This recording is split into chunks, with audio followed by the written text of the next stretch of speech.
Government composition has changed. 40 years ago it was dominated by defense. And 40 years ago, over 60% of the budget was decided every year, appropriations every year, by the Congress. This year, less than 40% is decided by the Congress. Defense is not dominant. Now social insurance programs are dominant.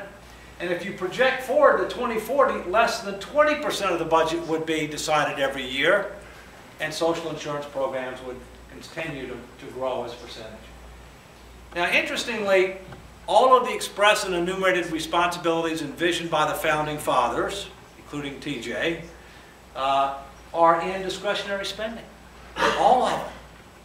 In addition, all or virtually all of them are funded with income taxes, which I'll come back to. And, and so we've got an issue here. And furthermore, all of the investments in our future are in discretionary spending. But that's what's getting squeezed. We're spending $2 billion a week on mandatory spending more than revenues.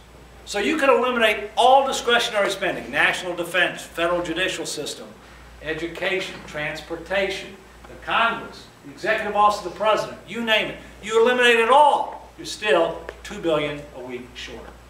And so as a result, the debt ceiling limit had to be increased, but you sure didn't want to increase it without starting to deal with the structural imbalance.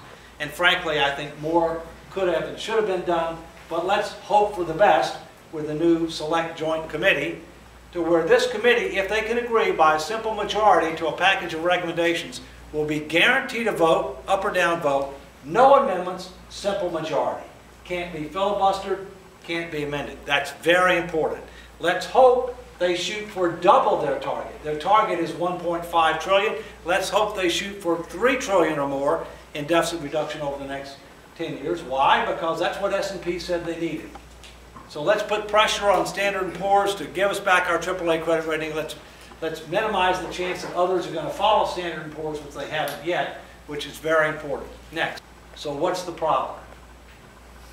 Washington is full of laggards, not leaders.